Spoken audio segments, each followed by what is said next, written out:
किया है उसको बता रही हूँ। पहले गवाही वो है, मेरे बेटे अभी 10 साल की है और उसको अचानक से ऐसे चक्कर आने लग गई थी। हर 15 दिन में वो एक बार एकदम बेहोश गिर जाती थी, कुछ भी नहीं करती थी, एकदम बेहोश हो जाती थी गिर कर।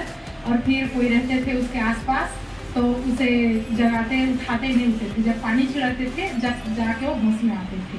फिर मैं बहुत डर गई थी, घबरा गई थी एक माँ की हैसियत से। फिर मैं उसको कई जगह दिखाया भी, हॉस्पिटल भी दिखाया। हॉस्पिटल में तो नॉर्मल आ गया था, उसका ब्लड पूरा पीपी शुगर तब सही था। फिर उसके बाद में हॉस्पिटल का इलाज चल ही रहा था, उसका दवाई वाई। फिर उसके बाद उससे भी ठीक नहीं हुआ, फिर से वो चक्कर आ गया उसको। फिर एक जगह आयुर्वेदिक दवाई कराई, उससे भी चक्कर आ गया। फिर लास्ट टाइम मैं उसको सिटी स्कैन कराने ले जाने वाली थी। फिर मैं अपने मम्मी पापा को अपने घर बुलाया, वो लोग लेके जाने वाले थे बिलासपुर। फिर अचानक मेरे दिमाग में आया कि मैं प्रभु की अगुवाई को मांगती हूँ कि प्रभु मुझे क्या करना चाहिए, आप मुझे बताएं।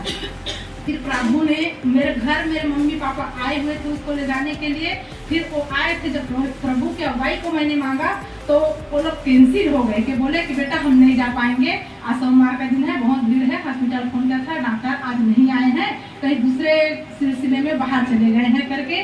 फिर उसके बाद कैंसिल हो गए। फिर उसके बाद बहुत बड़ी गवाही आई, मेरे बेटा को यहाँ कलिसिया लेके आया, उसको प्रार्थना आराधना कराया। फिर यहाँ जाने के बाद फिर शरीर में जो दुष्ट आत्मा था वो निकल गया, उसको अन्य भाषा मिल गई और पवित्र आत्मा ने उसको छू लिया और पूरे चंगे हो गए और ठीक हो गया, चक्कर आना बंद हो गया।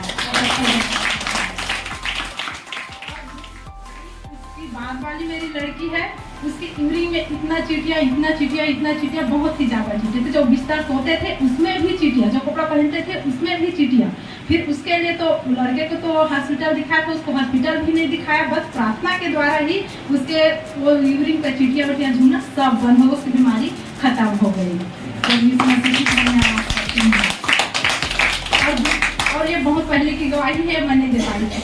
मैं सोचती थी सब जाए तो जाए, मैं मसीह में नहीं जाऊंगी। मेरे परिवार वाले आ गए थे लेकिन मैं नहीं जाऊंगी, मैं जो मार रही हूँ उसे ही मानूंगी, उसे ही करूंगी, उसकी भी पूजा पाठ करूंगी। यहाँ तक मैं जहाँ जाती थी बाहर, वहाँ पर उसकी फोटो दिया बाती वगैरह वगैरह सब लेके जाती थी, मूर्ति होती जहाँ रहती थी वहाँ उसकी पूजा पाठ करती थी।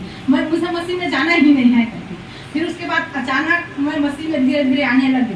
फिर मेरे दिमाग एक दिन ऐसे हो गया कि मैं अपने आप से ही अपने घर में जो जितनी मूर्तियाँ रखी थी, फोटो रखी थी, सबको एक बोरी में भर के ऐसे ही फोन में लटका दिया। प्रभु की धन्यवाद करती हूँ मैं, मुझे मसीह में लाने के लिए। प्रभु ने मुझे सुंदर समय को दिया, सुंदर दिन को दिया। प्रभु को बहुत बहुत धन्यवाद।